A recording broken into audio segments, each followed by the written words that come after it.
Hello everyone, welcome to my channel RC study points. So yes, like मैंने part 2 में आप लोग को सब कुछ डिस्कशन कराया था, बताया था कि कैसे आप लोग को चार्ट्स वार्ट्स के बारे में मैंने बताया था। आपको चार्ट्स भी आपको मैंने बताया था पढ़ने के लिए एंड उसके नोट्स बनाने के लिए। आई होप आप सबने बना लिया होगा। तो बेटा आज हम लोग पढ़ने जा रहे हैं सिक्स किंगडम क्लासिफिकेशन के बारे में। ठीक है बेटा, थोड़ा ध्यान से समझिएगा। अब देखिए सिक्स किंगडम क्लासिफिकेशन दिया था बेटा कार्लसबर्ग ने। ठीक है बेटा, लिविंग। अब देखिए उन्होंने क्या करा, थ्री डोमेन्स में डिस्ट्रीब्यूट किया। पहले क्या था, आर्की, यू यू बैक और यू कैरियंस। तो बेटा ये सिक्स किंगडम क्लासिफिकेशन किसने दिया था? कार्ल वोस ने दिया था। ठीक है, किसने पार्ट में डिवाइड था? थ्री डोमेन्स में डिवाइड था। कौन कौन से? देखिए archae, you back and you carrion.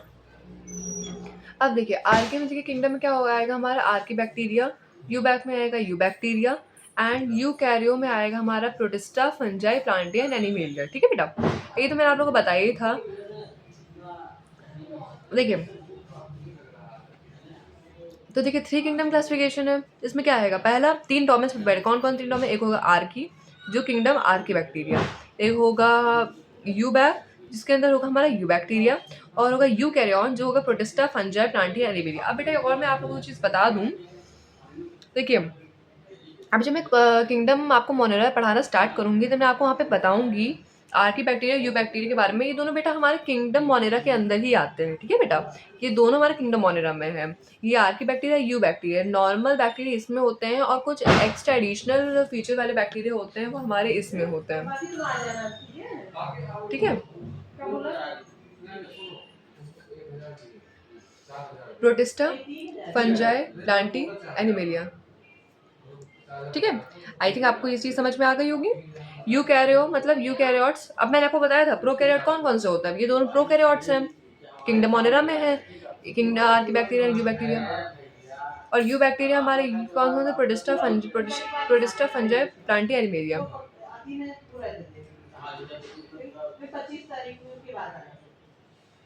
Okay, अब डेमेरिट ऑफ फाइव किंगडम क्लासिफिकेशन में क्या होता है बेटा? डेमेरिट मतलब क्या होता है बेटा? ऐसे कौन सी दिक्कत थी फाइव किंगडम क्लासिफिकेशन में जो सिक्स किंगडम क्लासिफिकेशन को डेवलप होना पड़ा? अब देखिए फाइव किंगडम क्लासिफिकेशन के भी डेमेरिट्स होते हैं कि बेटा किसी की अच्छाई होती है तो किसी की बुराई भी होती है। फाइव किंगडम क्लासिफिकेशन में एडवांटेज भी बहुत है बट डिसएडवांटेज बेटा कुछ ना तो कुछ होगा ना। मेरी बात सुनिए, कुछ ना तो कुछ ऐसा होगा जिस वजह से ये आर की बैक्टीरिया, यू बैक्टीरिया हमारा अंदर नहीं आ पाया। अब देखिए फाइव किंगडम क्लासिफिकेशन के डेमेरिट क्या है? Chlorella and chlamydomonas are placed in the protista. जो क्लोरेला और क्लेमाइडोमोनास है बेटा उसको पहले बात इन्होंने प्रोटिस्टा में रख दिया, ये इनकी बहुत बड़ा ड्रॉबैक था। और दूसरा लाइकेंस, वायरस एंड वायरॉइड कोई भी क्लासिफिकेशन में जगह ही नहीं। देखो बेटा फंजाई में सिर्फ फंगस है, ठीक है, जो फंजाई होते हैं वही है। प्लांटी में प्लांट है, एनिमेलिया में एनिमल्स है, मोनेरा में बैक्टीरिया, हाँ मोनेरा में बैक्टीरिया, प्रोटिस्टा में रेस्ट ऑफ दी जो क्लासिफिकेशन के एनिमल्स होते हैं वो है। पर बेटा लाइकेंस को, वायरस को एंड वायरस कोई भी जगह ही नहीं मिली किसी भी क्लासिफिकेशन में। तो ये दो, इन दोनों के बहुत बड़े बड़े डेमेरिट्स हैं बेटा। ये आपके स्कूल लेवल एग्जामिनेशन में पूछा जा सकता है कि फाइव किंगडम क्लासिफिकेशन की डिसएडवांटेज क्या है। तो आप ये दो डिसएडवांटेज लिख सकते हैं कि क्लोरेला एंड क्लेमाइडोमोनास किसी भी क्लास की प्रोटिस्टा में आपको इनको प्लेस किया गया। और लाइकेन, वायरस एंड वायरॉइड को बेटा कोई भी क्लासिफिकेशन में ना मोनेरा, प्रोटिस्टा, फंजाइल कहीं भी इनको जगह नहीं मिली। ओके, मैंने जो आपको चार्ट याद करवाया था वो चार्ट आपका काम हम यहाँ पे आसान कर देगा। जैसे आप सबने बना लिया होगा सो फॉर सो गुड, अगर नहीं बनाया तो कोई बात नहीं, आप उसको वापस जाकर व्यू देख लीजिएगा। बाकी मैं आपको एक बार में तो एक्सप्लेन करूंगी। बेटा देखिए मोनेरा जो है आपके एनसीईआरटी के बेसिस के हिसाब से मोनेरा हमारा कौन लाइक इनमें कौन कौन से टाइप के बैक्टीरिया था? एक होता है आर्की बैक्टीरिया, देखिए हमने यहाँ पढ़ा था archae, you back and eukaryans. तो आर्की बैक्टीरिया, यू बैक्टीरिया है ना। अब मेरी बात देखिए, archaebacteria, eubacteria, mycoplasma and BGA, ठीक है, जिसको हम लोग साइनोबैक्टीरिया कहते हैं। Blue green algae, blue green algae, cyanobacteria, समझे। माइकोप्लाज्म, यू बैक्टीरिया, ना कि चार टाइप ऑफ बैक्टीरिया हैं जो मोनेरा के अंदर हमको स्टडी करना है ब्रीफली। बेटा अब हम लोग बात करते हैं पॉइंट वाइज पॉइंट। मोनेरा की बात कर रहे हैं हम लोग। सोल मेंबर, जो मेन मेंबर होते हैं मॉनिटर के, कौन होते हैं? बैक्टीरिया होते हैं, मैंने आपको बताया है। एक कैसा इनका सेल टाइप होता है? प्रोकैरियोटिक होते हैं। सेल वॉल किसकी बनी होती है? पेप्टाइडोग्लाइकन की बनी होती है। हमारे राइबोसोम 70S, भूलिएगा मत, कौन सा राइबोसोम होता है? 70S ribosome. ओके। डीएनए कैसा होता है बेटा? नैकेड होता है, नॉट एसोसिएटेड। देखो बेटा, नैकेड का मतलब क्या होता है? जो हिस्टोन्स होते हैं उनके अंदर हिस्टोन से वो कंबाइंड नहीं रहते हैं। ओके। जब हम लोग सेल्स पढ़ेंगे तो मैं उसके आपको इन सब चीज़ों के बारे में बहुत डिटेल में पढ़ाऊंगी। ओके बेटा, अब हम लोग पढ़ेंगे शेप्स के बारे में। किन किन के बारे में डिस्कस करेंगे? ये है हमारी समरी, देख लीजिए आप लोग। ये हमारे नंबर ऑफ टॉपिक है जिनके बारे में हम लोग मॉनिटर में डिस्कस करेंगे। कौन कौन से? Shapes, respiration, mode of reproduction, sorry mode of nutrition and reproduction. अब मेरी बात ध्यान सुनिए, आप ऊपर का आई थी सबको समझ में आ गई कि राइबोसोम 70S होते हैं, डीएनए नैकेड होते हैं। नैकेड मतलब क्या होता है? हिस्टोन प्रोटीन के साथ में एसोसिएटेड नहीं रहते हैं। सोल मेंबर कौन, मेन मेंबर कौन से होते हैं? मेन मेंबर फैमिली में कौन सा जो सबसे बड़ा मेंबर होता है? तो मेन मेंबर हमारे मॉनिटर में कौन होता है? बैक्टीरिया होता है, प्रोकैरियोटिक होता है, सेलुलर पेप्टाइड ग्लाइकन की बनी होती है, न्यूक्लियर मेम्ब्रेन एब्सेंट होती है, पता है ना? चलो अब हम लोग बढ़ते हैं बेटा शेप्स की तरफ। मैंने क्या कहा था? शेप्स पढ़ेंगे, रिस्पायरेशन पढ़ेंगे, मोड ऑफ न्यूट्रिशन पढ़ेंगे और रिप्रोडक्शन पढ़ेंगे। पहले हम पढ़ेंगे शेप्स के बारे में। अच्छा देखो, 4 टाइप की शेप होते हैं बैक्टीरिया में। एक होता है कोकस, bacillus, spirillum and vibrio. कोकस, bacillus, spirillum, vibrio. कोकस, bacillus, spirillum, vibrio. समझ में आया? कोकस बेटा क्या कौन सा शेप होता है? हमारा स्पाइरल शेप होता है। अब ये आप लोग spirillum, sorry sorry sorry sorry sorry कोकस कैसा शेप होता है? हमारा स्फेरिकल शेप होता है। कोकस कैसा शेप होता है? हमारा स्फेरिकल शेप होता है। बैसिलस का शेप होता है हमारा, बैसिलस मतलब रॉड शेप। अब आप लोग जैसे मैं डायग्राम बनाया तो आप समझ रहे होंगे कि ये रॉड शेप कैसे शेप होता है बेटा? इसका रॉड शेप होता है। स्पाइरल मतलब स्पाइरल शेप, स्पाइरल कॉपी नहीं आती तो कौन shape? Spiral shape. Vibrio, vibrio मतलब कॉमा शेप। ये देखो आप लोग इससे समझ रहे हो कौन सा शेप? Comma shape. समझ गया? कोकस spherical shape, bacillus rod shape, spirillum spiral shape, vibrio comma shape. समझ गए? चलिए, कोकस का एग्जांपल होता है हमारा स्ट्रेप्टोकोकस, ठीक है बेटा। अब बैसिलस का एग्जांपल होता है हमारा ई कोलाई। स्पाइरलम का एग्जांपल होता है बेटा हमारा रोडोस्पाइरला। एंड विब्रियो का एग्जांपल होता है बेटा हमारा विब्रियो कॉलरी। विब्रियो से विब्रियो कॉलरी, स्पाइरलम से रोडोस्पाइरला, बैसिलस से क्या होता है हमारा? ई कोलाई, है ना बेटा। एंड कोकस से एग्जाम्पल स्ट्रेप्टोकोकस। बेटा ये सब एग्जाम्पल्स आपको याद होने ही चाहिए, ठीक है बेटा, बिकॉज लिखने के लिए भी आ सकता है एग्जाम में, तो ये सब चीज़ आप लोग याद कर लीजिएगा। चलो एक बार वापस रिवाइज कर देती हूँ। कौन सा शेप? कोकस में होता है हमारा स्फेरिकल, एग्जाम्पल स्ट्रेप्टोकोकस। बैसिलस में होता है हमारा rod shape, example E coli. Spirillum में होता है हमारा spiral shape, example rhodospirillum. And vibrio में होता है हमारा comma shape, example vibrio cholerae. याद हो गया? रिस्पायरेशन की बेटा हम लोग बात करते हैं। रिस्पायरेशन देखिए बेटा, रिस्पायरेशन होता है हमारा 2 टाइप के। एक होता है एरोबिक रिस्पायरेशन और एक होता है एनारोबिक रिस्पायरेशन। बेटा एरोबिक रिस्पायरेशन के साथ बात है, हमको पता चलता है एरोबिक रिस्पायरेशन को बेटा हम क्लास 12 या 4 से पढ़ते आ रहे हैं कि एरोबिक रिस्पायरेशन वो होता है जहाँ पे ऑक्सीजन प्रेजेंट होती है, एनारोबिक वो होता है जहाँ पे ऑक्सीजन एब्सेंट होती है, ठीक है बेटा। अब इनमें भी 2 टाइप होता है बेटा, एरोबिक में 2 टाइप, एनारोबिक में 2 टाइप। थोड़ा ध्यान सुनिएगा, बहुत इंटरेस्टिंग है ये बेटा। देखिए एरोबिक में होता है हमारा फैकल्टेटिव एरोबिक, सॉरी एरोबिक होगा तो फैकल्टेटिव एन एरोबिक होगा और ऑब्लिगेट एरोबिक होगा, और एन एरोबिक होगा तो फैकल्टेटिव एरोबिक होगा और ऑब्लिगेट एन एरोबिक होगा। बेटा कुछ नहीं करना है, फैकल्टेटिव एरोबिक होगा और फैकल्टेटिव है तो मतलब एन एरोबिक होगा, फैकल्टेटिव है तो मतलब एरोबिक, और ऑब्लिगेट में तो सेम जो नाम वही उसका काम, मतलब अगर एरोबिक है देन ऑब्लिगेट में एरोबिक, और एनारोबिक है तो ऑब्लिगेट में एनारोबिक। समझ में आया बेटा ये चीज? अब मेरी बात ध्यान सुनिए क्या होता है। अगर लिखा हुआ है फैकल्टेटिव एरोबिक है वो, तो बेटा वो एक्चुअली में देखिएगा, समझिए मेरी बात ध्यान से। अगर मैंने लाइक यहाँ पे लिखा हुआ है फैकल्टेटिव एनारोबिक, इसका मतलब ये है कि वो एक्चुअली में तो एनारोबिक है, पर ऑक्सीजन की प्रेजेंस में वो एरोबिक के तरीके से बिहेव करना शुरू कर दिया है। मतलब इसका मतलब होता है बेटा फैकल्टेटिव एरोबिक का, ठीक है। इधर देखिए आप लोग को मतलब समझ में आ जाएगा, बहुत इजी भाषा में मैंने लिखा है। क्या लिखा देखिए समझिए। फैकल्टेटिव एनारोबिक क्या होता है? फैकल्टेटिव एनारोबिक हमने कहाँ पढ़ा था? एरोबिक वाले पॉइंट पर हमने पढ़ा था फैकल्टेटिव एनारोबिक। फैकल्टेटिव एनारोबिक क्या होता है बेटा? Actually aerobic but in the absence of O2 they can behave as anaerobic. बेटा देखिए फैकल्टेटिव एनारोबिक वो होते हैं, देखिए फैकल्टेटिव एनारोबिक क्या होता है? सर एक्चुअली में तो एरोबिक होता है। एक्चुअली में क्या होगा? एक्चुअली में एरोबिक होता है, बट इन दी प्रेजेंस है बेटा, प्रेजेंस है, हाँ बेटा, but in the presence of O2,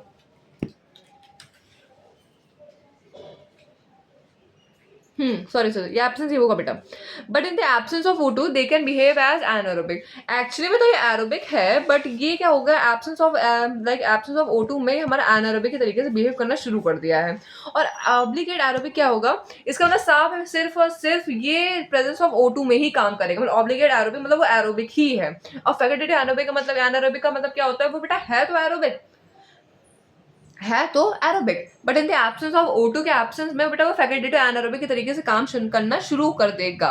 समझे बेटा? और ऑब्लिगेट एरोबिक का मतलब क्या होता है? ऑक्सीजन होगी तो एरोबिक होगा, ऑक्सीजन नहीं होगी तो वो नहीं। बिल्कुल मतलब जो अपने बिल्कुल कानूनों पे चले इंसान, वो होगा ऑब्लिगेट। और जो लॉस पे ना चले, लॉस को उल्लंघन करे, जिसे हम लोग कह सकते हैं, वो होता है बेटा फैकल्टेटिव। ठीक है? मतलब फैकल्ट एन एरोबिक का मतलब क्या होगा? एन एरोबिक का मतलब एक्चुअली वो एक्ट करेगा एरोबिक की तरीके से, पर एन एरोबिक का मतलब एब्सेंस ऑफ O2 के केस में उसको बेचारे को जबरदस्ती एन एरोबिक के तरीके से एक्ट करना पड़ रहा है।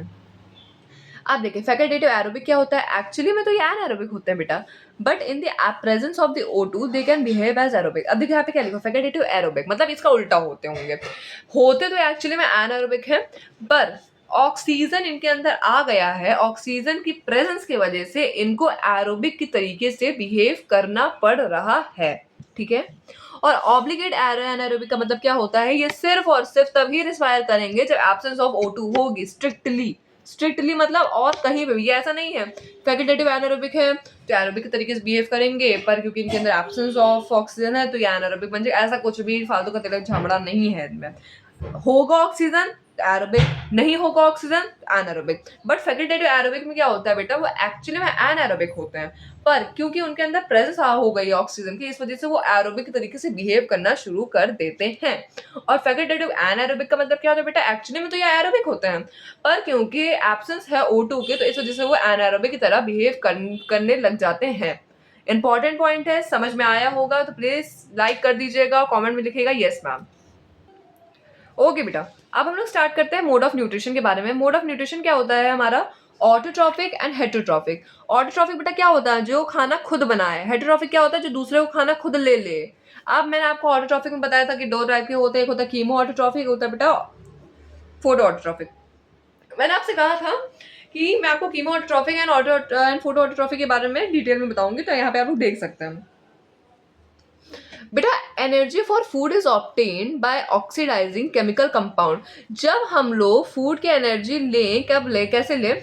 जब हम लोग किसी केमिकल कंपाउंड को ऑब्टेन करके, जब हमारी एनर्जी कोई देखिए आप समझे, energy for food is obtained by oxidising chemical compound. Food की एनर्जी कैसे ऑब्टेन? जब किसी ने केमिकल कंपाउंड को ऑक्सीडाइज कर लिया तो उसके अंदर एनर्जी इंस्टेंट आ गई, उसे हम लोग कहते हैं कीमो ऑटोट्रॉफिक। और इस एग्जाम्पल इसके तीन होते हैं, एक होता है nitrosomonas, nitrococcus, nitrobacter. Okay. Photoautotrophic क्या होते हैं बेटा? जहाँ पे energy for synthesis of food is provided by sunlight. Simple है बेटा, फोटो मतलब क्या होता है? सनलाइट। जो हम लोग जब क्या हो, एनर्जी का सिंथेसिस तब हो जब हमारी सनलाइट के थ्रू मिले तो होगा फोटो ऑटोट्रॉफिक, जब केमिकल के थ्रू एनर्जी बने तो बनेगा हमारा chemo autotrophic. Got it? Parasitic याद करिए, मतलब ही दोस्त था ना। पैरासिटिक क्या होता है? Get nutrition from living organism either plant और एनिमल होस्ट। अब देखिए कोई भी प्लांट है फिर एनिमल है, उसके ऊपर प्लांट है, उसके ऊपर एक और प्लांट उग जाए, एक होस्ट प्लांट है, उसके ऊपर एक और प्लांट उग जाए, उसको कहते हैं पैरासिटिक प्लांट। तो क्या करेगा बेटा? वो उसके खाना तो उसका चूसता रहेगा, बट उसके बदले में उसको कुछ नहीं देगा। They can pathogenic and non pathogenic. ये पैथोजेनिक भी हो सकते हैं एंड नॉन पैथोजेनिक भी हो सकते हैं। Got it?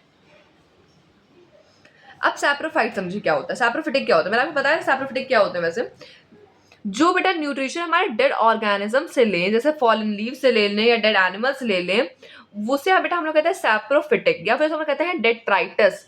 जो हम लोग जो डेड ऑर्गेनिक मैटर होता है, जैसे फॉलन लीव्स हो गया, या फिर जो रटन फ्रूट्स हो गए, या फिर डेड एनिमल्स हो गए, सब क्या होता है? डेट्राइटस होते हैं।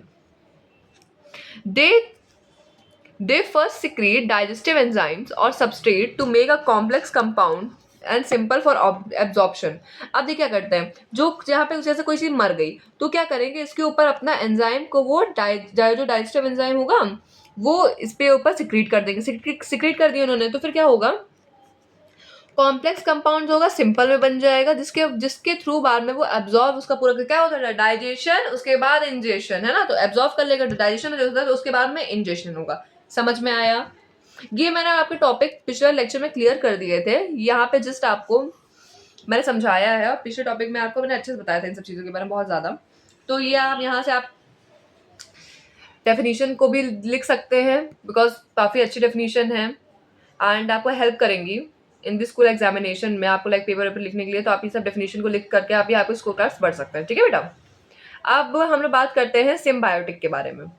सिम्बायोटिक क्या होता है, capable of fixing atmospheric night. अब मैंने आपको ये चीज बताई थी बेटा, ये मुझे नई चीज बताने की आपको जरूरत नहीं है. बेटा जब दो चीज, पहली बात तो समझिए सिम्बायोटिक होता क्या है. Capable of fixing atmospheric nitrogen. जो लाइक जो प्लांट या फिर जो एनिमल, मतलब प्लांट ही हो सकते हैं बेटा, जो हमारे एटमॉस्फेरिक नाइट्रोजन को फिक्स कर दें की कैपेबिलिटी रखे, उनको हम लोग कहते हैं सिम्बायोटिक्स. ठीक है बेटा. Association rhizobium. राइजोबियम क्या होता है बेटा, रूट नॉड्यूल होता है लेग्यूमिनस प्लांट में, हमारा N2 फिक्सेशन करने में हेल्प करता है. राइजोबियम क्या होता है, हमारा रूट नॉड्यूल होता है लेग्यूमिनस प्लांट में, जो हमारा जो फिक्सेशन करने में हेल्प करता है. Free living N2 fixation. Free living N2 fixation देखो दो करते हैं. फ्री लिविंग N2 फिक्सेशन कौन कौन करता है, मतलब जो इंडिपेंडेंट ना हो किसी के ऊपर, तो कौन करे, एक तो होता है बेटा एजिटोबैक्टर, एक होता है बेजिरनिसिका. क्या, यस बेटा, beijerinckia and azobacter, azotobacter, sorry azotobacter. बहुत टफ भैया वर्ड्स हैं इसके, बट आप तो देख सकते होंगे. ठीक है बेटा. तो फ्री लिविंग N2 फिक्सेशन में ये दो चीज हमारी हेल्प करती हैं. थोड़ा इंपॉर्टेंट पॉइंट ऑफ व्यू समझ लीजिएगा.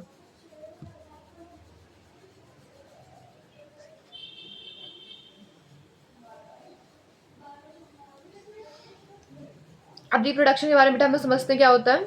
ए सेक्सुअल रिप्रोडक्शन में दो होते हैं हमारे, binary fission and by endosperm.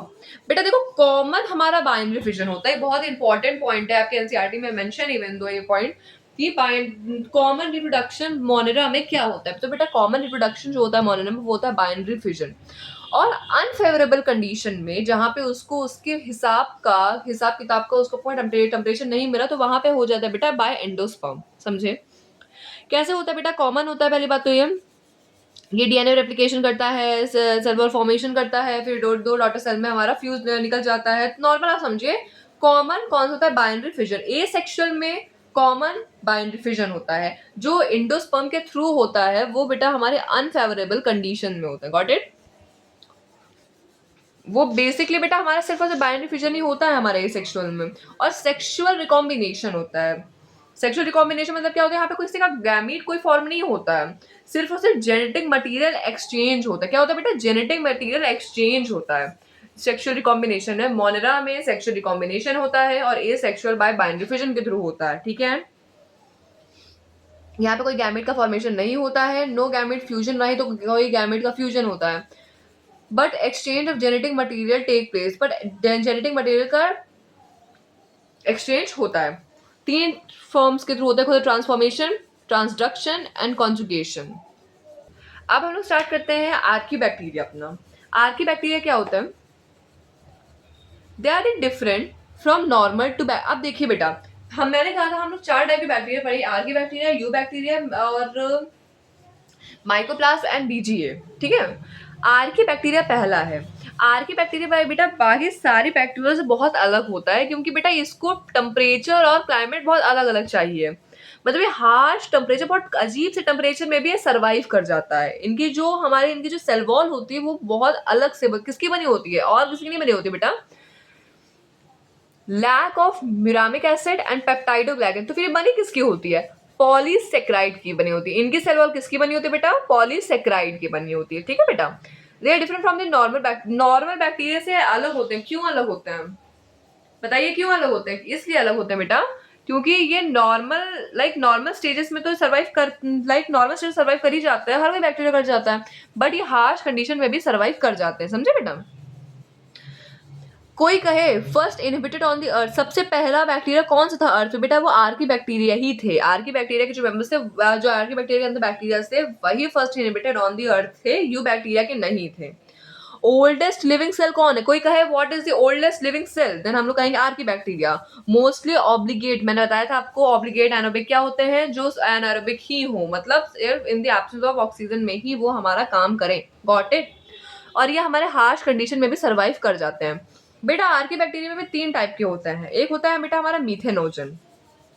अच्छा मीथेनोजन से समझ रहे होंगे मीथेन गैस का कोई ना तो कुछ इन्वॉल्वमेंट होगा। हैबिटेट मार्शी होता है बेटा इनका, पहली बात तो हैबिटेट कैसा होता है, बहुत इंपॉर्टेंट है बेटा, हैबिटेट कैसा होगा इनका, मार्शी होगा, ठीक है। कहाँ पाए जाते हैं बेटा, हमारे काऊ या फिर बफेलो के ह्यूमन के गट्स में पाए जाते हैं। कहाँ बेटा पाए जाते हैं, गट्स में पाए जाते हैं, ठीक है बेटा। present in the guts of a several ruminants animal, cow and buffalo, and are responsible for cellulose digestion। तो बेटा सेलुलोज डाइजेशन में भी हेल्प होता है इसके थ्रू, ठीक है। हम हैबिटेट मार्शी होता है, और ये हमारा कहाँ पाया जाता है मीथेनोजन, हमारा gut of the several ruminant animal क्या होता है बेटा, जिनके अंदर रूमेन पाया जाए, रूमेन किसके अंदर पाया जाए, जो सेलुलोज खाते हैं। सेलुलोज कौन खाता है भैया, जो हर्बिवोरस प्लांट्स होते हैं, जैसे हमारे काऊ हो गया, फैलोज हो गए, ये सब खाते हैं ना। अब देखिए क्या करते हैं, प्रोड्यूस करते हैं मीथेनोजन, CH4 बायोगैस। क्या प्रोड्यूस करते हैं बेटा, CH4 बायोगैस प्रोड्यूस करते हैं। और एग्जांपल क्या होगा इनका, मिथानोबैक्टीरियम एंड मिथानोकोकस। क्या होगा बेटा इनका example, methanobacterium, methanococcus. Again what's the example of this, methanobacterium, मिथानोकोकस।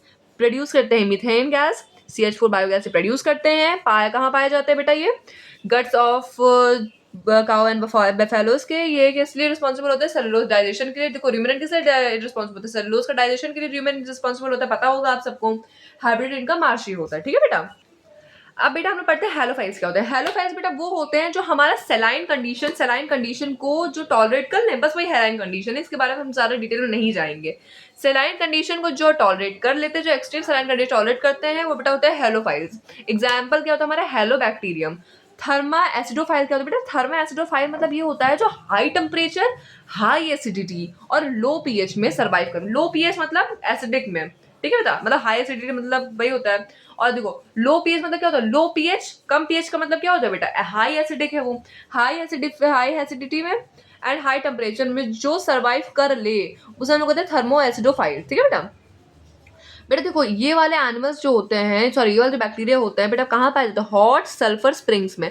कोई भी पूछ सकता है बेटा, थर्मो एसिडोफाइल्स जो होते हैं वो कहाँ फाउंड होते हैं, कहाँ पे इनका हैबिटेट क्या होता है, हॉट सल्फर स्प्रिंग।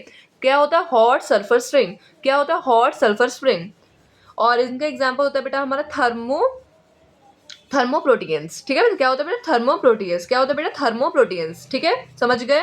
इनका थर्मोप्रोटियंस, इसका होता है हमारा हेलोबैक्टीरियम, उनका क्या होता था, मिथानोबैक्टीरियम एंड मिथानोकोकस, समझ गए।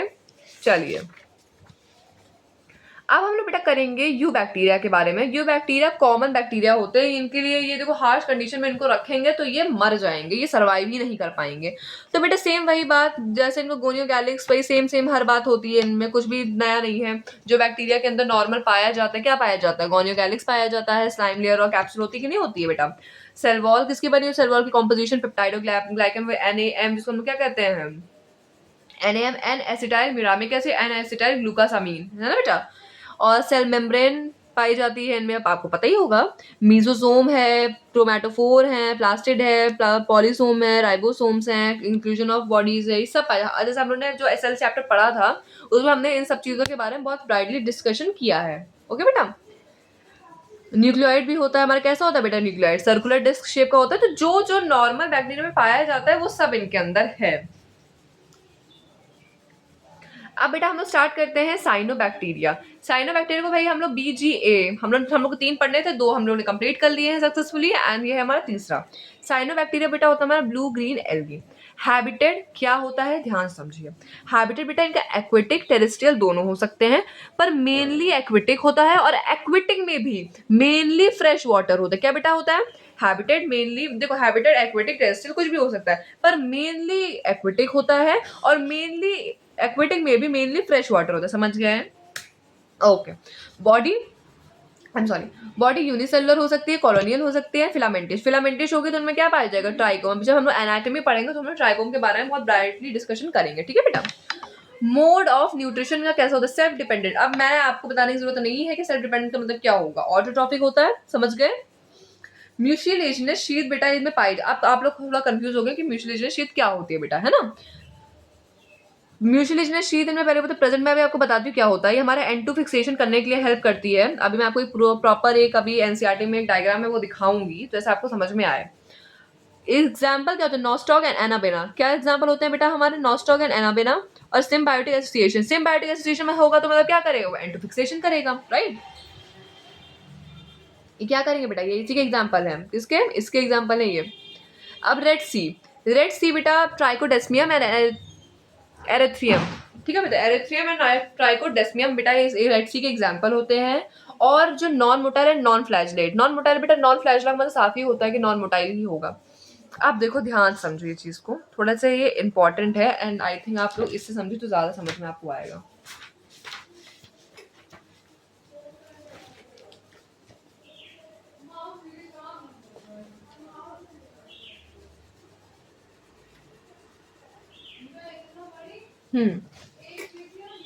बेटा ये देखिए नॉस्टॉक दिख रहा है आपको? ये बस इसी चीज का डायग्राम है। अच्छा आप लोग म्यूसिलीजिनस शीथ कंफ्यूज हो रहे थे ना, ये देखिए ये है म्यूसिलीजिनस शीथ। और बेटा ये देखिए नॉस्टॉक ये फिलामेंटिश और इसके अंदर आप देख रहे हैं बेटा हेट्रोसिस्ट पाया जा रहा है। मैं आपको बताती हूँ हेट्रोसिस्ट होता क्या है। N2 फिक्सेशन पता ही नहीं रहता है यहाँ पे। N2 फिक्सेशन बेटा N2 फिक्सेशन हेट्रोसिस्ट के अंदर ही होता है। इंपॉर्टेंट, मेगा इंपॉर्टेंट, हेट्रोसिस्ट के अंदर N2 फिक्सेशन होता है। O2 के लिए इम्परमिएबल होता है पर N2 के लिए परमिएबल होता है। और ये एनाएरोबिक पहली बात तो होता है, फिक्स करता है N2। क्या बेटा फिक्स करता है? N2। हेट्रोसिस्ट क्या फिक्स करता है? N2 नाइट्रोजन, ठीक है। नाइट्रोजन फिक्सेशन में हेल्प करता है, एनाएरोबिक होता है, permeable for N2 but impermeable for O2। O2 अंदर नहीं आने देता है बट परमिएबल होता है किसके लिए? N2 के लिए। तो बताइए मैं आपसे क्वेश्चन पूछ रही हूँ और आप इसका आंसर कमेंट बॉक्स में जरूर देंगे, ठीक है। हेट्रोसिस्ट का काम क्या होता है, ये इसका रिस्पायरेशन का मोड कैसा है एंड किसके लिए इम्परमिएबल होता है और किसके लिए परमिएबल होता है। मैंने आपको प्रॉपर्ली तरीके से समझाया है, कंफ्यूजन नहीं होगा, ठीक है बेटा। यही था इसमें। थोड़ा सा एडिशनल पॉइंट इसको भी देख लीजिए बेटा। ये डिराइव करता है न्यूट्रिशन को फ्रॉम द वेजिटेटिव सेल से और ये ऐसे पहले ऑर्गेनिज्म है जो ऑक्सीजन प्रोड्यूस करते थे अर्थ के ऊपर। अर्थ के ऊपर सबसे पहला ऑर्गेनिज्म कौन सा है जो अर्थ के ऊपर ऑक्सीजन प्रोड्यूस करते थे? वो है बेटा हमारा BGA, जो हम लोग कहते हैं ब्लू ग्रीन, या फिर हम लोग कहते हैं क्या कहते हैं उसको? साइनोबैक्टीरिया। समझ गए? Cyanobacteria, yes. अब इनका मीजोसोम कैसा होता है? लैमिला होता है, लैमिलोसोम होता है, रिस्पायरेशन, डीएनए रिस्पायरेशन। अब देखिए पिगमेंट जो होता है मेरा क्रोमैटोफोर्स नहीं होते हैं, कैसा होता है? थैलाकॉइड बेटा होता है इनमें। और इनके कैरेक्टरिस्टिक फीचर हो क्या है? कैरेक्टरिस्टिक फीचर इनका थैलाकॉइड होता है, डिश शेप होता है एंड अनस्टॉक्ड होता है, ठीक है बेटा। इनके अंदर क्लोरोफिल ए भी पाया जाता है, फाइकोसाइनिन पाया जाता है जो ब्लू होता है, फाइकोएरिथ्रिन पाया जाता है जो रेड होता है, ज़ैंथोफिल पाया जाता है, ठीक है। इंक्लूजन बॉडी बेटा इनकी होती है साइनोफाइशियन ग्रैन्यूल और gas vacuole. Cyanophycean granule gas vacuole, cyanophycean granule and gas vacuole बेटा इनकी इंक्लूजन बॉडी होती है। पिगमेंट हमारे 4 पाए जाते हैं, मीजोसोम लैमिलोसोम होता है। और फर्स्ट ऑर्गेनिज्म जो प्रोड्यूस करते हैं ऑक्सीजन ऑन अर्थ वो होते हैं हमारे कौन से बेटा? साइनोबैक्टीरिया, हम लोग कहते हैं blue green algae. Last and आज का भी टॉपिक का लास्ट है हमारा माइकोप्लास्ट। माइकोप्लास्ट बेटा क्या होता है? इनके अंदर सेल वॉल नहीं होती, ठीक है। ग्राम देखिए इनके अंदर ग्राम नेगेटिव होता है। साइज इनका बेटा 0.3 माइक्रोमीटर होता है। Can pass through this bacterial filter. Bacterial filter से आराम से पास हो जाता है माइक्रोप्लास्ट। क्योंकि बेटा इनका साइज बहुत छोटा है ना बेटा। नेक्स्ट होता है प्लूमॉर्फिक, या फिर इसको हम लोग कहते हैं joker of the plant kingdom, ठीक है बेटा। प्लूमॉर्फिक कहिए या फिर जोकर ऑफ प्लांट किंगडम। कौन होता है बेटा जोकर ऑफ प्लांट किंगडम? होता है बेटा माइकोप्लास्ट। क्या होता है बेटा? Mycoplasma. Who is the joker of the plant kingdom? बहुत इंटरेस्टिंग क्वेश्चन है वैसे ये। Who is the joker of the plant kingdom? Mycoplasma. Joker of the plant kingdom mycoplasma. Joker of the plant kingdom mycoplasma. Size कितना होता है? 0.3। Size कितना होता है? 0.3। साइज कितना होता है? 0.3। सेल वॉल नहीं होती है, ग्राम नेगेटिव होता है, समझ गए। इनके अंदर डिजीज, इनके थ्रू डिजीज कौन सी? 3 टाइप से डिजीज हो सकती है। Little leaf of brinjal, bunchy top of papaya, potato witch broom. कौन सा था बेटा? अभी याद करेंगे। Little leaf of brinjal, bunchy top of papaya, potato witch broom, little leaf of brinjal, bunchy top of papaya, potato witch broom. समझ में आया? ओके बेटा, आई होप सो बेटा आज को आपको लेक्चर समझ में आया होगा। एंड नेक्स्ट लेक्चर में हम लोग बेटा अभी क्योंकि एनसीईआरटी मेरे पास टाइम नहीं है, मुझे कहीं थोड़ा सा इंपॉर्टेंट काम है, तो अगले लेक्चर में हम लोग इस वाले टॉपिक की भी एनसीईआरटी रीड कर लेंगे और अगले लेक्चर में हम लोग प्रोटिस्टा फिनिश करेंगे। Okay, so thank you so much. Please अब मैंने आपको जितना भी कहा है उन सबके नोट्स बना लीजिएगा, जैसे आपको रिविजन के लिए आसान पड़े। मैं हर लेक्चर में कहती हूँ वही चीज़। एंड आप लोग प्लीज़ अपना बेस्ट दीजिए, ठीक है? अपना ख्याल रखिए। Thank you, bye bye.